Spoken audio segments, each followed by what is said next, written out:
డబ్బులు వేస్తారు అవి ఈ సగం నాయి సగం పెట్టువాడు పడ నూట ఒక పెట్టు ఏడు సగం నాలుగు సగం అట్లా ఇందులో ఏమి తక్కువ వచ్చినా ఇదిగా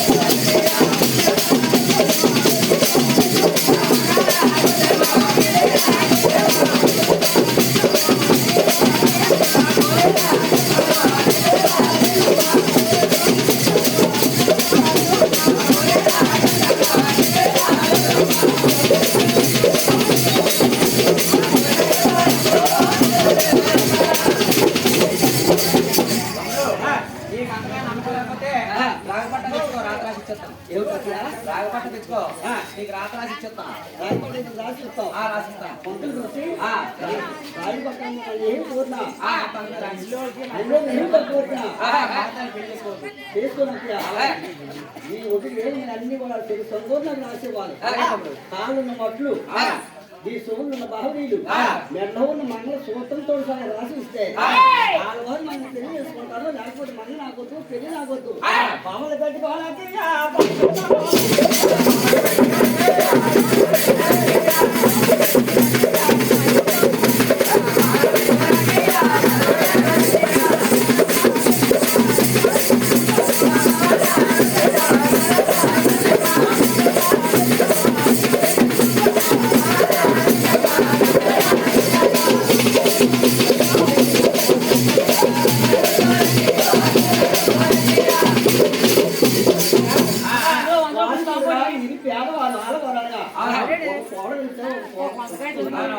ఏం పెడతారు పిల్లలు? తమ్ముడు అందుకనే కదా తమ్ముడు వాళ్ళు పెట్టాలని కట్న కావాలని నేను పెడతాను. ఏం పెడతారు?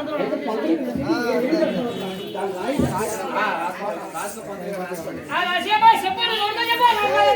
అల్లుడికి ఏ కట్నం పెడతానో రాసుకో.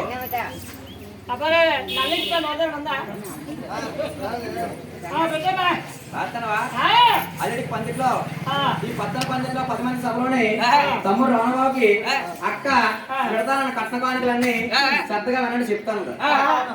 అల్లుడి కట్నం 60,000, ముక్కుడి కట్నం 30,000, ఆడపిల్ల కట్నం 6,000, అందులో శీర్షకం మాట. తర్వాత రామబాబు పెళ్లిపేట మీద కూర్చున్నప్పుడు గబగబా వచ్చి పెళ్ళాడి దగ్గర తల మోస్తుంది. తల మోసిన దగ్గర కట్నం వస్తుంది, అది సరివాట. అర్థమైందా? అంతేకాకుండా పల్లకి మీద రావణబాబు పెళ్ళైనట్టే ఊరేగుతాడు. ఊరేగి దిగిసిన తర్వాత ఎండు పళ్ళెం బంగారు చెంపు తీసుకొచ్చి పళ్ళెంలో కాలు పెట్టి కాలు కడుగుతుంది, అక్కడ కట్నం వస్తుంది, అది సెరివాట. అంతేకాకుండా పళ్ళెం చెంపు కూడా సెరివాట. బంగారు చెంపు రావణబాబు, ఎండు పళ్ళెం అక్కడేది. 101 మెట్టు కదా, 51 మెట్టున్నారా తమ్ముడికి, నీకు 51 మెట్టున్నారు, నాకు పెట్టున్నారా? నరేంద్ర 51 పెట్టు రానుకోది. 50 అనుకో స్నానం మధ్య మనసుగా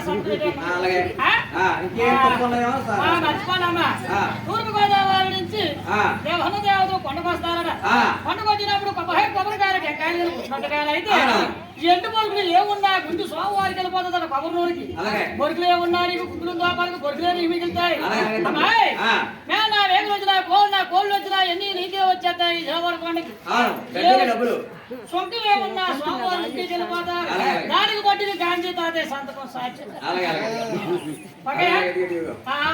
నువ్వు వాళ్ళు నేను రెట్టుకునేది సరే ఏముంటుంది తింటున్నది. ఓకే రాబో బాయ్. తేడా పడదు. ఇన్ని రోజులు రాయి ₹1 అయిపో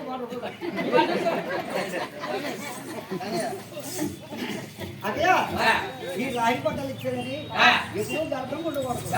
అప్పుడు అడ్డుపడాలి.